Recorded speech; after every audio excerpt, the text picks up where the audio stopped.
પ્રાણથી પણ વધારે છે. ભરત મને પ્રાણથી પણ વધારે પ્રિય છે અને ભરતને ક્યારે પણ આ દુનિયાની કોઈ ચીજનો મોહ ન થાય. આ વાત હું વિશ્વાસની સાથે તમને કહું છું. લક્ષ્મણજી ભગવાનની આજ્ઞા લઈને ત્યાં જ રોકાઈ જાય છે. આ બાજુ નિષાદ રાજ પહેલા ભગવાનની પર્ણકુટીની અંદર આવે છે. લક્ષ્મણજી ભગવાનના ચરણ દબાવી રહ્યા છે. ભરતજી પાછળ પર્ણકુટીની પાછળ ઊભા છે. ઝૂંપડીની પાછળ સંતાઈને ઊભા છે. વિચારે છે, દર્શન બારોબાર કરે છે અને વિચારે છે કે હું દર્શન કરવા જાઉં અને રામ મારાથી વિસાઈ જાય તો. રામ જાણી ગયા છે કે ભરત પધાર્યા છે અને લક્ષ્મણજી પણ પોતાના ક્રોધ ઉપર વારંવાર દુખી થઈ રહ્યા છે. લક્ષ્મણજી જોઈ જાય છે કે ભરતજી પર્ણકુટીની બારે ઉભેલા છે, પણ વિચારે છે કે હું દર્શન કરવા કઈ રીતે જાઉં, કારણ કે ધર્મ સંકટ થયું. ભરત જેવા સંતના દર્શન કરવા જાય છે તો ભગવાનના ચરણની સેવા છૂટે છે અને આજ્ઞા આપ્યા વગર, રામની આજ્ઞા વગર સેવા છોડીને હું કઈ રીતે ભરતના દર્શન કરવા માટે જાઉં. તો રામ વિચાર કરે છે કે આજે લક્ષ્મણ ભલે મારા ચરણ દબાવે, હું પણ જોઉં છું કે ક્યાં સુધી એની સહનશીલતા છે. લક્ષ્મણજી બિચારા બેઠા બેઠા પગ દબાવે રાખે છે. ત્યાં બેઠા બેઠા મનોમન વાંકા વળીને ભરતજીને પ્રણામ કરે છે. ભરત લક્ષ્મણને આશીર્વાદ આપે છે અને રામને પ્રણામ કરે છે. ત્યારે નિષાદ રાજ દોડીને આવીને કહે છે કે રામ, ભરત પધાર્યા છે. બધું જ જાણતા હોવા છતાં પણ મર્યાદા પુરુષોત્તમ લીલા કરી રહ્યા છે અને જાણે કે ભરત પધાર્યા છે એ વાત સાંભળતા જ ત્યાં ને ત્યાં ઊભા થઈને રામ દોડે છે. ઉઘાડા પગે દોડી અને ભરતજીને ભેટવા માટે ભગવાન જઈ રહ્યા છે. રામ અને ભરતનું સુંદર મિલન થાય છે. ભરત રામના ચરણમાં દંડવત પ્રણામ કરે છે. ત્યારે રામ એમને ઊભા કરીને ભેટી પડે છે. બંને ભાઈઓ આજે રડી રહ્યા છે. આંખમાંથી અશ્રુની ધારા વહી રહી છે.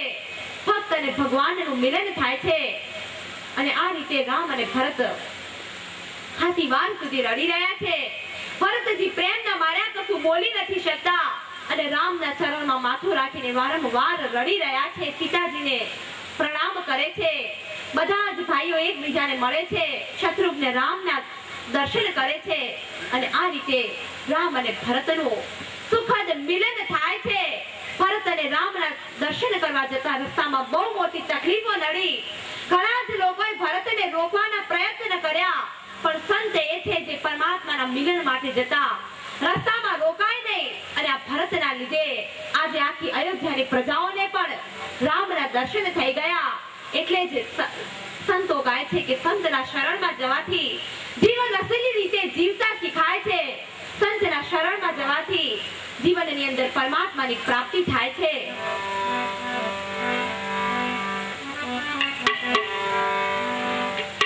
જીવન જીવતા શીખા, જીવન જીવતા શીખા સંતોના સંગમાં.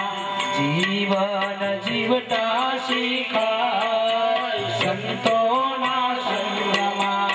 એક એક ઘડી ધાન્ય થાય સંતોના સંગમાં. એક એક ઘડી ધાન્ય થાય સંતોના સંગમાં. આ સંતોનો સંગ એ તો મીઠી એક વેલડી. સંતોનો સંગ એ તો મીઠી એક વેલડી. નિર્મલતા આપતી આશાની ખીલડી. નિર્મળતા આપતી આશાની ખીલડી. પ્રેમના ઝરણા ઝીલાય સંતોના સંગમાં. પ્રેમના ઝરણા ઝીલાય સંતોના સંગમાં. જીવન જીવતા શીખાય સંતોના સંગમાં. જીવન જીવતા શીખાય સંતોના સંગમાં. સેવાને સ્મરણના સૂત્રો શીખવાય છે. સેવાને સ્મરણ